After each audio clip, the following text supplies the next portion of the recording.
Olá, pessoal. Bom dia, boa tarde, boa noite. Estamos começando mais um programa Principiante Espírita, o Espiritismo em sua mais simples expressão. Hoje com o tema Espírito e Princípio Inteligente. Tem aqui ao meu lado Lauro Rodrigues. Antes dele, peço a você que, por favor, apoie o nosso trabalho, curtindo, comentando e compartilhando os vídeos nas suas redes sociais e, se puder, fazendo uma assinatura solidária lá no www.institutorevelare.org.br/assinatura ou saindo aqui dos comentários, entrando lá no botãozinho membros, escolhendo uma das formas ali. Você pode ser amigo, parceiro ou comunidade, caso possa sempre. Os vídeos aqui são gratuitos, compartilhados com vocês na condição de estudo. Não somos professores de espiritismo. Se você procura algum ensinamento a partir de mestre, de professor, eu te apontaria Allan Kardec, e aqui a gente faz o compartilhamento desse conteúdo. Estamos lá no Fale Conosco, @institutorevelare.org.br, onde nós respondemos todas as perguntas, porque não sei é uma delas, e vou pesquisar outra, né? Então você pode fazer sugestões, críticas, elogios, etc. Bom, nós estamos também lá no Facebook. Você pode nos ajudar compartilhando os nossos vídeos através do @RevelareInstituto ou mesmo lá no YouTube, como a gente disse, curtindo, comentando e compartilhando. Lauro Rodrigues, bem-vindo.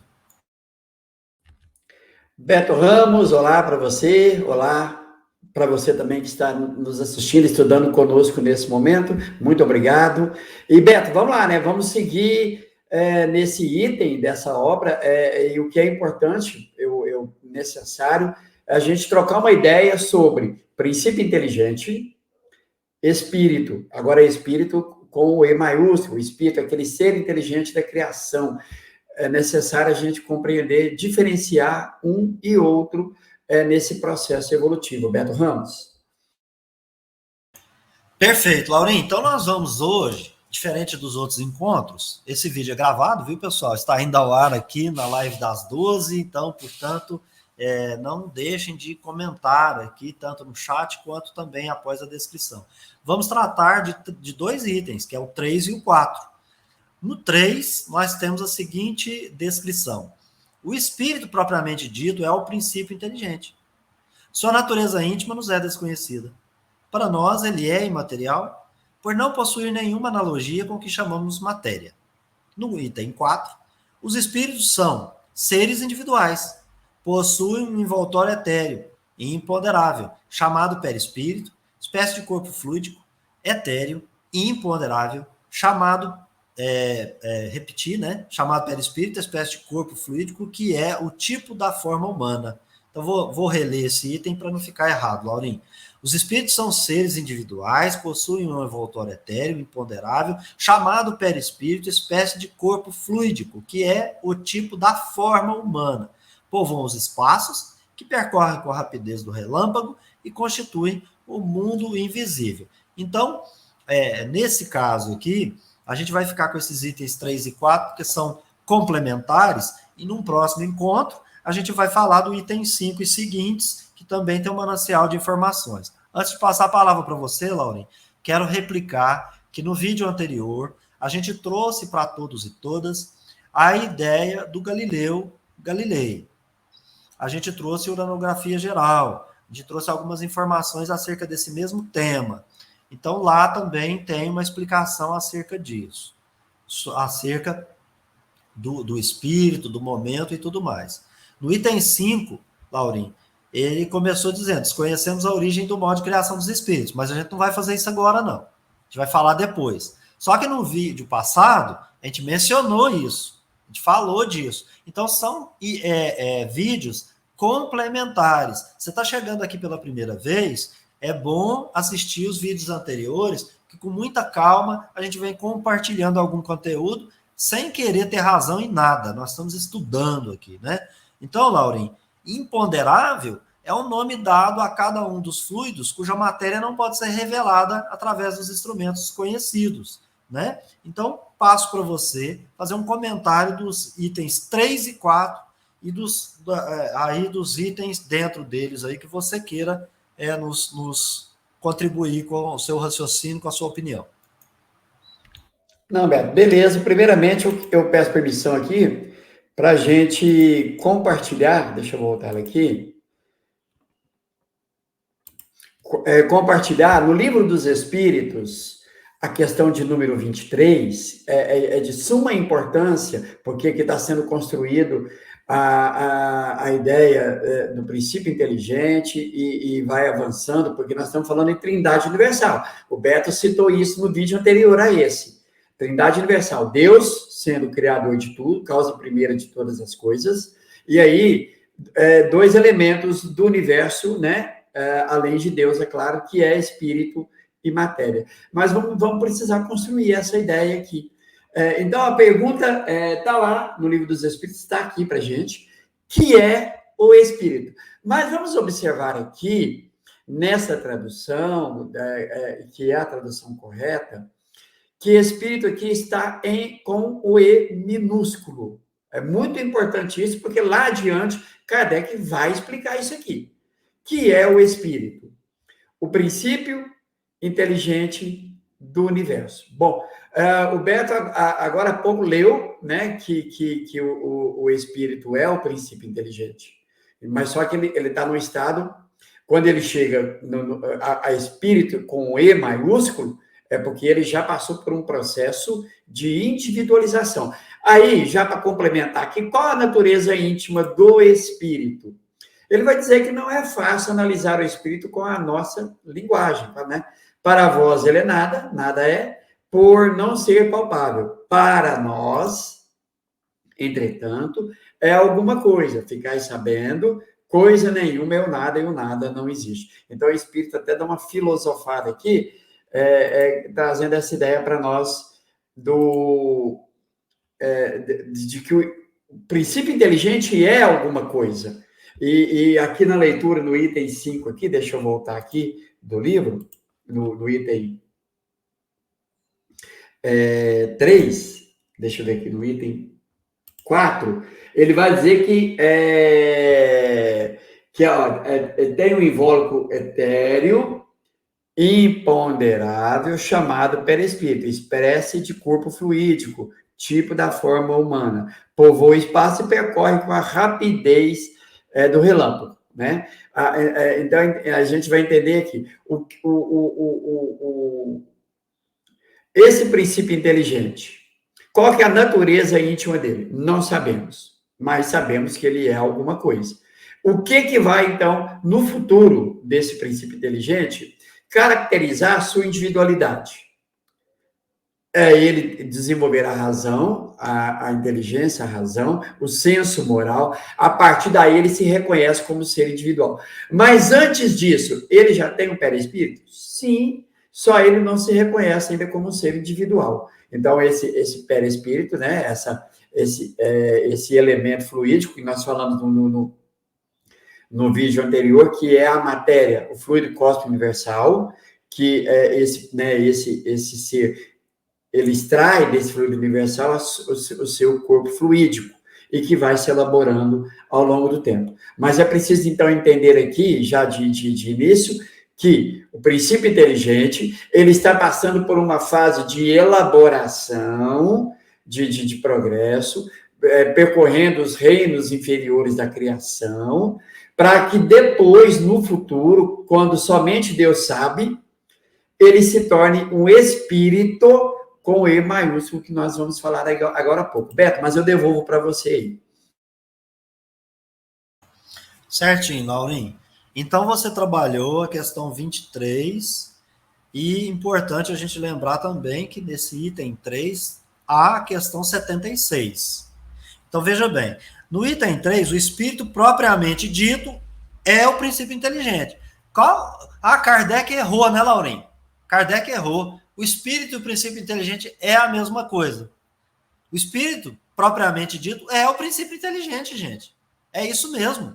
O princípio inteligente, ele passa por uma fieira fatal e divina, mantida por leis universais imutáveis, né, de toda a eternidade, onde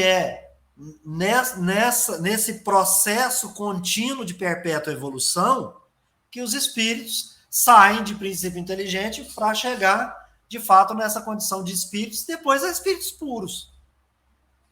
Então, tem alguma coisa errada? Não. O espírito, com E maiúsculo, propriamente dito, é o espírito com E minúsculo? É.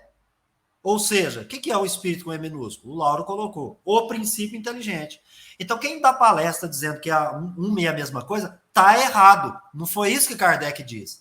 Porque ele usou as expressões propriamente falando, é a mesma coisa. Por quê? Porque você sai da condição A para chegar na condição B. Só isso que ele está falando. Então, ele está trazendo para a gente o princípio da evolução contínua e perpétua dos espíritos. É preciso que eu tenha em mente Livro dos Espíritos, questão 23, que o Lauro acabou de trabalhar, e depois a questão 76, que o Lauro está com ela compartilhada na agulha aqui, Laurinho.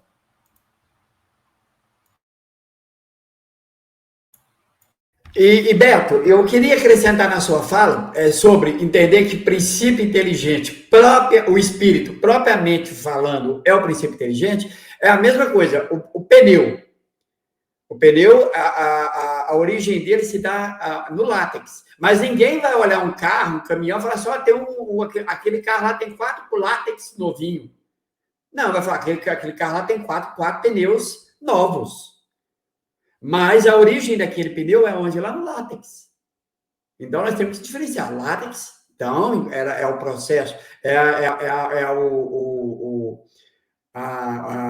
o material primitivo, né? Que um dia, no seu processo de elaboração, vai se transformar num pneu. Mas que é diferente do ponto de vista de que, né, você identifica por essa...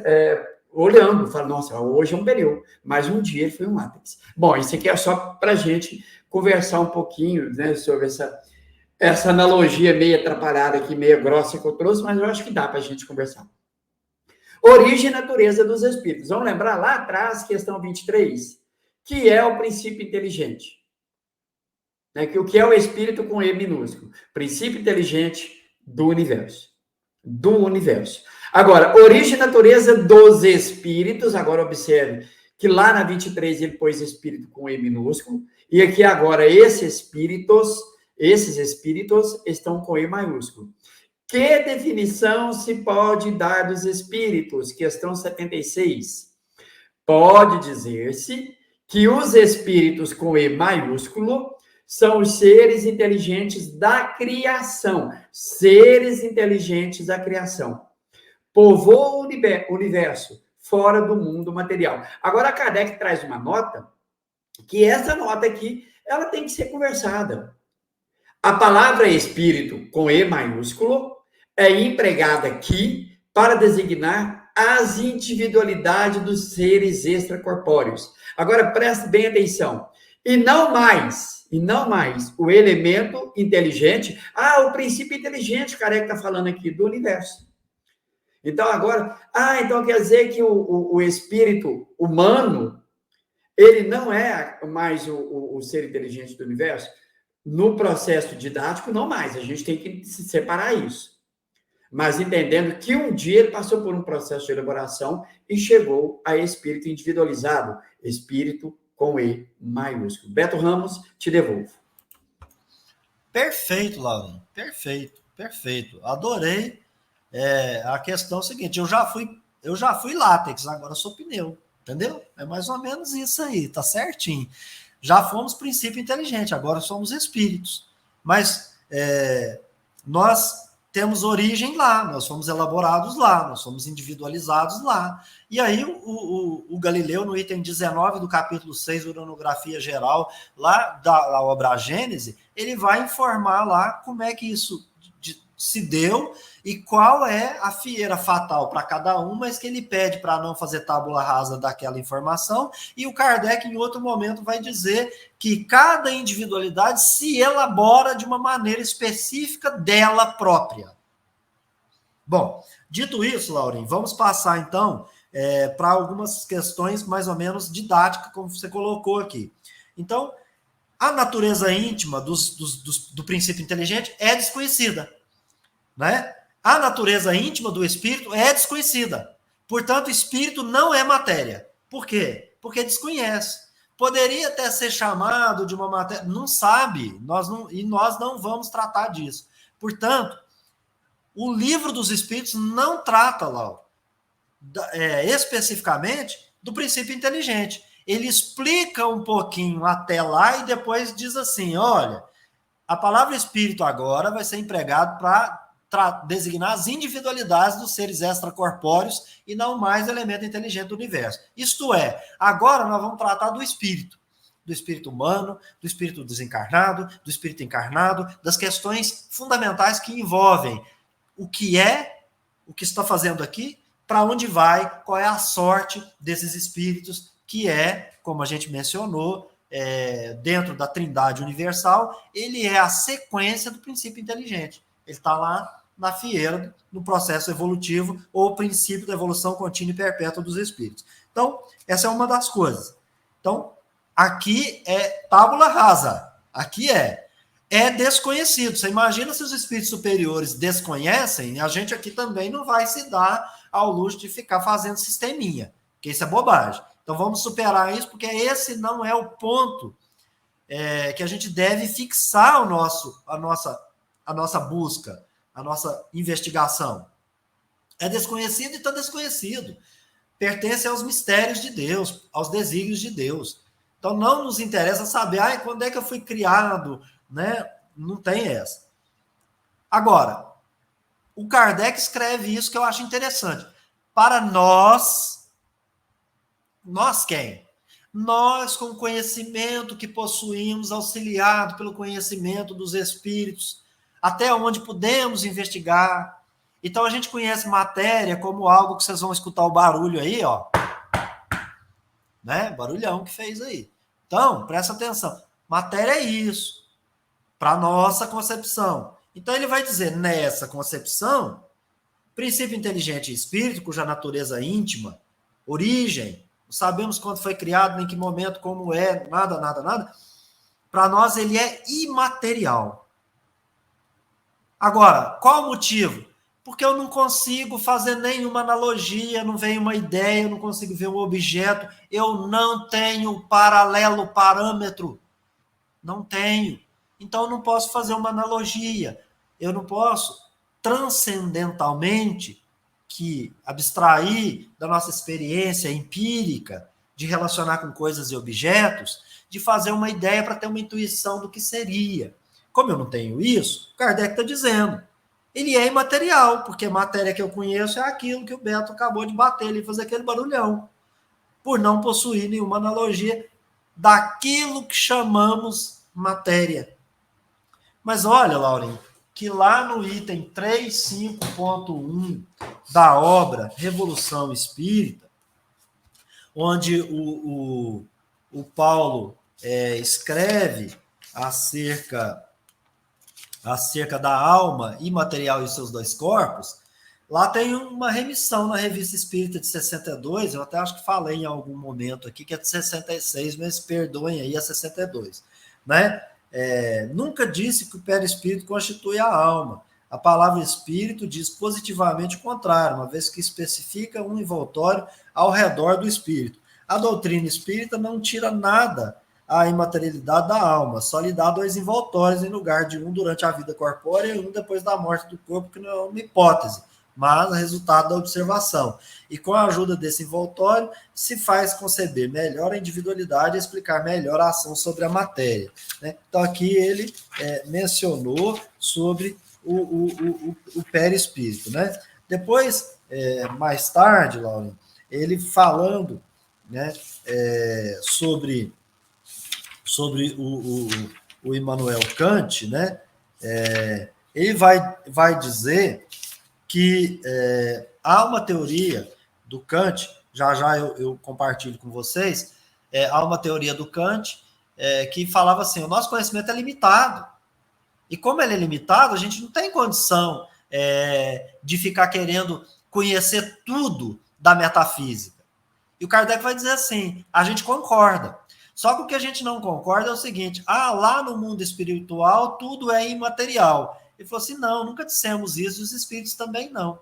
Lá há uma matéria que para nós ela é desconhecida, a gente não tem meios de conhecer, mas de maneira tal que os espíritos agem sobre uma determinada matéria no mundo espiritual. Então, ele está dizendo que o mundo espiritual não é imaterial, né? Por quê? Porque pertence ao nosso universo. E a gente acabou de estudar que da matéria cósmica universal nós temos várias mudanças, né? Que são mudanças da mesma matéria primitiva, Laura Rodrigues. É isso aí, tanto é que ele vai se referir ao espírito como um ser incorpóreo. Os espíritos vão dizer, olha, imaterial não é bem a palavra, nós vamos ver isso no livro dos espíritos, mas incorpóreo. Por quê? Porque a natureza íntima do espírito, nós não sabemos. Bom, os espíritos dizem, os espíritos vão dizer, nós não sabemos. Então, nós estamos aqui falando desse ser duplo, e nós compreendemos que a alma, esse ser inteligente da criação, ele tem um envoltório que marca, que define a sua individualidade. Pronto. E esse envoltório é de uma matéria sutil, chamada perispírito, que é a transformação de acordo com o mundo onde ele está habitando. Beleza. Há uma ideia, e isso é muito recorrente, muita gente vai dizer assim, o espírito é uma energia. Olha, isso é uma forma equivocada de se referir ao espírito, porque energia dá uma ideia de matéria, né? E nós temos que entender aqui que espírito, nós estamos falando o ser inteligente da criação. Quem que é? A alma composta do seu corpo fluídico, né? Desse envoltório fluídico, que nós vamos chamar de perispírito, que alma e corpo fluídico juntos, o perispírito juntos, compõe, então, o ser chamado espírito. Então, afirmar que a alma ou o espírito é energia é ir contra tudo isso que os espíritos estão dizendo. Que os espíritos vão dizer assim, nós não sabemos a natureza íntima do espírito. Beleza. Então, quando eu afirmo, ela é energia, eu já estou indo contra o ensinamento dos espíritos. Beto, eu te devolvo. Então, encontrei aqui, Lauren, da obra Revolução Espírita, na página 311 da minha edição, o item na prática é o 3.5, afinal, que é o conhecimento espírita. Então, lá na frente, especulando, obviamente, trazendo teoria e debatendo, né, o autor vai escrever assim, portanto, vou ler o texto todo para ficar mais fácil. Ao pesquisar os limites da razão pura em sua obra maior, Crítica da Razão Pura, Kant vai simular a hipótese de que a ideia da natureza espiritual da alma pudesse ser percebida, e com ela também a sua imortalidade.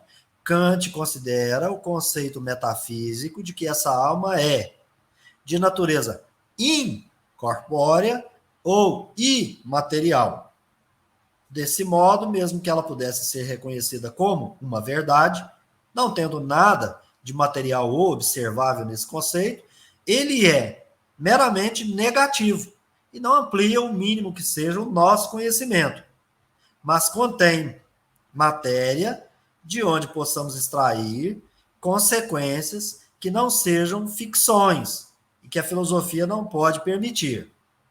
E aí entra o Paulo explicando essa fala do Kant. Portanto, se ocorresse essa simulação descoberta da imaterialidade mesmo assim, e aí volta uma frase do Kant, isso não se poderia ter em conta como um princípio de explicação, nem relativamente aos fenômenos desta vida, nem ao que respeita à natureza particular da vida futura. Trocando em miúdos, precisa ter elementos para fazer paralelo e analogia. Não tendo, eu só posso especular. O Kant, então, faz uma simulação, traz conceitos para tentar dialogar com a coisa. E ele usou a ideia de incorpórea ou imaterial. Pois, se a alma é imaterial, nada acrescenta ao conhecimento, que depende de observação empírica. Observação empírica observa matéria. Observação empírica observa fenômeno. Só que a observação empírica, segundo o próprio Kant, ela parte de uma intuição, da sua relação com o objeto, e aquilo vem uma hipótese, e você então tenta testificar a veracidade dessa hipótese no plano da aquisição do conhecimento, da construção do conhecimento. Mas, então, tem uma ideia a priori que ela surge a partir da intuição que um objeto forma em cada um de nós, segundo o grau de elevação em que estiver. Então, aqui agora nós estamos no campo assim, a alma, ela é imaterial, né? Então, veja bem, a sua natureza íntima nos é desconhecida, né? Então, o Kardec vai dizer assim, é imaterial porque, para nós, ela não possui analogia com o que chamamos de matéria, com a nossa experiência sensível com coisas e objetos. E aí prossegue o Paulo. O Espiritismo não contradiz nem supera a limitação do homem em conhecer o mundo espiritual, como assegurou Kant. Pois, diferentemente do que pensava Kant, o mundo dos espíritos não é imaterial, mas constituído de uma matéria insensível para nós, mas extensa para eles. Então, tem alguma coisa porque o nada não existe, isso tem que viger lá no mundo espiritual. Eu acho que essa é a lógica. E aí, na Revista Espírita de 66, então, página 48, até este dia, não se tinham senão ideias muito incompletas sobre o mundo espiritual e o mundo invisível, Kardec. Quanto ao estado das almas depois da morte, os conhecimentos não eram quase nada mais positivos, porque não tinha como experimentar, metafísico, transcendental. A opinião mais geral deles fazia seres abstratos, dispersos na imensidão. Além disso, as observações da ciência se detendo na matéria tangível, disso resulta entre o mundo corpóreo e o espiritual um abismo, que parecia excluir toda a aproximação. É este abismo que as novas observações e o estudo de fenômenos, ainda pouco desconhecidos, vêm preencher, pelo menos em parte. E aí depois, lê mais um pouquinho, lê mais a Revista Espírita, né? O Kardec fala da natureza íntima da alma, ele diz assim, a natureza íntima da alma quer dizer do princípio inteligente, né, Laura? Olha pra você ver. Ah, não, a alma, espírito e princípio inteligente. Sim, ele já explicou como o Lauro colocou. Questão 23 e 76. Se não tiver isso na cabeça, vai errar com força. Eu, filosoficamente, digo que vai trombar com o Finemê na descida, né? Então, mais ou menos aí. Fonte do pensamento escapa completamente às nossas investigações, ou seja, desconhece a natureza íntima. Mas se sabe agora que a alma está revestida do envoltório, de um corpo fluídico, que dela faz, depois da morte, corpo material, como antes, um ser distinto, circunscrito, individual. Ora, como que essa matéria, que é matéria, né, Laura? Ela está agindo, ela só pode estar agindo também em matéria. Ué. Ela foi extraída da matéria. A alma é o princípio inteligente considerado isoladamente. É a força atuante pensante que não podemos conceber isolada da matéria, senão como abstração. Então precisa ter, tem que entender o que ele está falando. Ele está falando assim, tem que ter matéria, gente. Senão como é que age? Você só pode tirá-lo como abstração, mas é aquilo que a gente falou no outro encontro, da Trindade Universal agindo e reagindo entre si, né? O espírito vai estagiar na matéria, seja no mundo material ou no espiritual. E aí, revestido de seu envoltório, tem uma longa explicação. Esse artigo da revista é longo, então eu não vou aqui trazer essa informação, porque a ideia aqui é só compartilhar que também na obra Revolução Espírita a gente também dialoga com o Espiritismo na sua mais simples expressão, levando em consideração que a gente trouxe hoje Livro dos Espíritos e também, apesar de não lermos, a obra Gênese, viu, Laura? Então, eu queria te devolver, só para você também concluir que os espíritos, né, os espíritos povoam os espaços, percorrem com a rapidez do relâmpago e constituem o mundo invisível, que não é também um mundo assim, imaterial, né, Laurinho? Tem uma matéria lá, insensível aos nossos sentidos humanos. Lauro Rodrigues. É assim, Beto. E interessante que quando nós falamos em princípio, né, entendendo bastante bem, compreendendo o progresso do espírito, porque quando fala ele percorre com a velocidade de pensamento, aí nós tendemos a generalizar. A todos os espíritos? Não, hein? Tem que ser espírito que já consegue já tem o seu pensamento eterizado, transforma a matéria em torno de si tão etérea que ele percorre pelo universo com a velocidade do pensamento. Quem são esses espíritos? Aqueles mais purificados, né? Os espíritos superiores, os espíritos puros. Então, né, e é importante trabalhar esse princípio sempre, de acordo com o progresso do espírito. Todos os espíritos do dia vão percorrer o universo? Sim, todos. Mas, né, cada um no seu tempo, no seu progresso. E compreendendo esse princípio, fica bacana da gente conversar. Há vazio no universo? Não há o vácuo. Os espíritos vão dizer isso. Então, onde o espírito for, ele vai encontrar matéria. Ele terá em torno de si esse corpo fluídico, que é o que vai caracterizar, vai marcar a sua individualidade. E aí, como foi dito, de acordo com o seu progresso, a sua individualidade. O seu invólucro é mais grosseiro ou mais sutil, de acordo com o progresso que já tenha atingido. Beto, ficou muito bom, cara. Eu penso que é isso. A gente tem que conversar com Kardec e não ficar fazendo aí tábula rasa, criando sistemas, inventando coisas, onde talvez possa simplificar, né, Beto? Sem dúvida, Laurinho. Queria te agradecer pela presença aí a todos e todas, dizer que para mim também foi muito bom. Espero que vocês aí possam fazer complementos, comentários, críticas, sugestões. Estamos aqui para estudar. O que você achou? Fala aí para nós. Se você gostou, curta, comente, compartilhe o vídeo. Não deixe de se inscrever no canal. A gente está chegando aí no número bacana de inscritos. Queria que vocês nos ajudassem a crescer cada dia mais. Quem puder fazer uma assinatura solidária aí, tornando-se membro. Laurinho, beijo no seu coração. A gente então se encontra no próximo vídeo. Até lá!